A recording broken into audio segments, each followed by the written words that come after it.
أهلا ومرحبا بكم.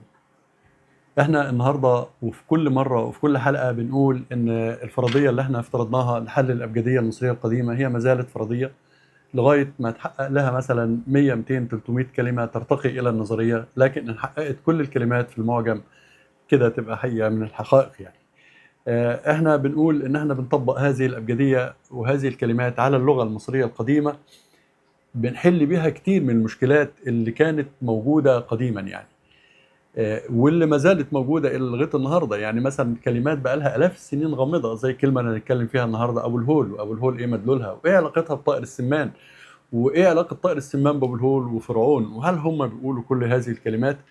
والحلقه يمكن اللي جايه او اللي بعدها هنتكلم برضو في بعض المعاني الخفيفه من طائر السمان، احيانا كان يستخدموا بشكل يشبه الدعابه. مثال النهارده اللي احنا بنقدمه ده هيخلينا نعيد مرة تانية قراءة التاريخ وقراءة النصوص وتفسير جديد للغة المصرية القديمة.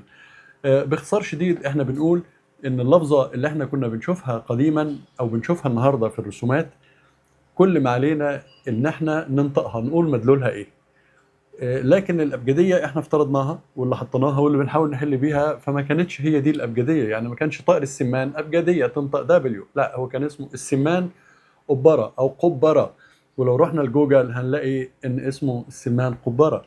واحنا قديما في الارياف كنا بنقول عليه القبره كده يعني. والقبره فرق بينها وبين العصفور ان القبره دي كانت بتبقى مدوره كده ونفس الالوان تقريبا، لكن كانت بتبقى كبيره شويه واخده شكل دايره. المهم ده كان طائر السمان.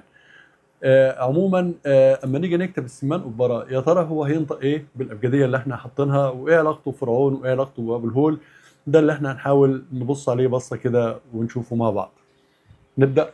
احنا هنا في رسمه تخيليه ان ده السمان وموجود ما بين ابو الهول وما بين فرعون.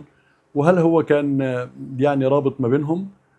هل كان طائر السمان ده رابط ما بين الجماعه دولت؟ هنشوف، نشوف ماشي ازاي.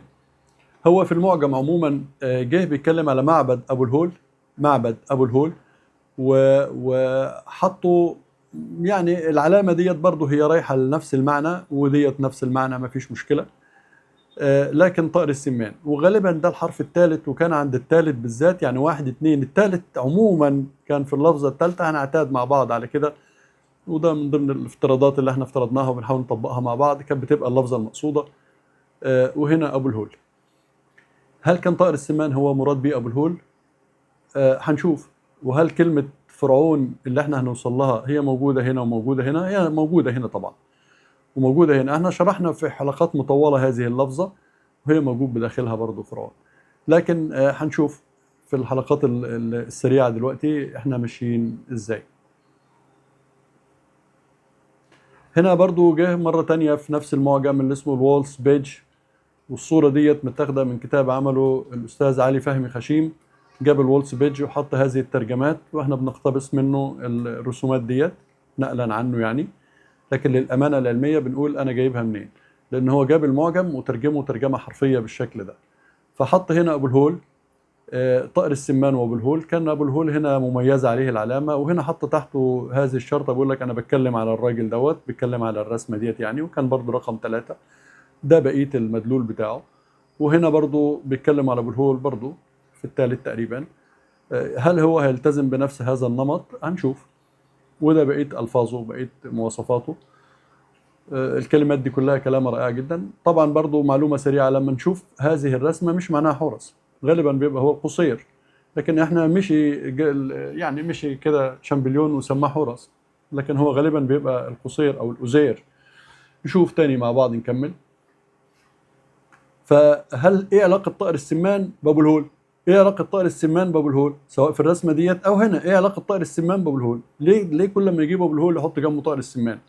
دائما وابدا هتلاقي كده في معظم المعجم يعني. فانا لو جيت هنا كتبت السمان قبره، السمان قبره، اي سي سيما، ده حرف الميم. واحنا متفقين ان ده بينطق 4 حروف: باء ميم واو فاء. ده هنا كده. السي ده الياء ده هنا او السام سي يعني تنطقها زي ما انت عايز. سيما ميم الف السيمان ودي نون. أبرة بالبلدي أبرة، عايز تخليها قبرة، نفس الحرف ده ينطق إي وينطق قاف، حروف تبادلية مع بعض وحروف حلقية كلها. وده برة، ده نطق المرة دي باء والمرة دي ميم، لأنه هو بينطق بيم باء ميم واو فاء، ينطق الأربع حروف دولت برة. وده نطق هنا ره، ونطق هنا نون مرة، سنن المنشار نطق هنا نون وهنا ره، هو بينطق نون لام ره، 3 حروف فقط اللي بياخدهم. والسمان أبرة. هل السمان أبرة زي ما كتبناها كده، احنا كل ما علينا جبنا الطائر ورحنا كاتبين اسمه السمان أبرة. طب إيه هيطلع ايه السمان أبرة ده؟ يعني ايه مدلوله؟ اللي احنا بنحاول نفك الرموز عشان نعرف هو كان ده ليه رايح فين وكاتبه فين. نشوف هنا الأول، السمان أبرة ده بينطق ايه؟ بينطق هذا، خلي ده هذا يعني هيه وده ايا كان. أبو ألف ب همزة ب، أبو ال برضو همزة، حرف الفم ده ينطق برضو همزة، ال وده لام، وده هنا ه تبادلي، ده تبادلي مع الهمزة، ها حروف حلقية. الهو ده نطق هنا واو، لأن باء ميم واو فاء ده 4 حروف بيلتزمهم. الهول انا ما احتجتش ده هنا في الاسم، ما تفرقش معانا كتير، زي ابرام وابراهيم وابراهيم، كل ده اسماء واحده في المدود، في الاسماء مش قضيه. ابو الهول، ابو الهول، ابو الهويل، عايز تسميها كده؟ لا بس انا مش مع الهوي، ابو الهول. هل لما حط طائر السمان هنا ادي اسم السمان أبرة اللي احنا لسه كاتبينه من شويه، اللي هو هنا السمان أبرة، لما جينا عند السمان أبرة هل هو بينطق ابو الهول؟ عشان كده حطوا جنبه ابو الهول. طب ايه علاقة ابو الهول بفرعون؟ تعال نشوف كده.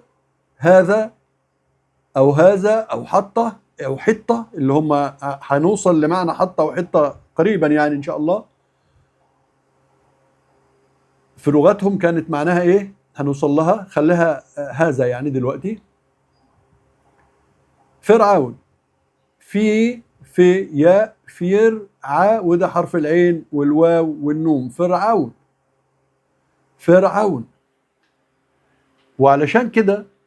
وعلشان كده كان يعني، طب تعال نشوف كده الاسم المجمع، هيعجبنا قوي الشغلانه دي. انا لما كتبت السمان أبرة كتبت هنا كده اهوت، السمان أبرة، ادي الحرف الهمزه، أبرة، السمان أبرة. هل السمان أبرة طلع منه ابو الهول وطلع منه فرعون؟ طيب هنلاحظ حاجه هنا في الاسماء دي غريبه جدا، الحرف الهمزه ده نطق مره هنا، شوف ايه، ياء وهمزه، ونطق مره هنا مد الف وهمزه، ونطق هنا برضو الالف والهي، ونطق هنا مد الف، ونطق هنا ه. طب الحرف ده نطق ايه؟ نون لمره، 3 بتوعه جابهم هنا. الحرف ده باء واو، وهنا ميم باء في، هنا كل الحروف نطقها في الكلمتين دولت، يعني باء ميم واو فاء دولت بتوعه، وده نون لمره، ده نطق كل النون لمره بتوعه، نطقها سواء هنا او هنا. وده نطق الحروف بتاعته كامله ب م واو ف، ونطق هنا حرف الايه؟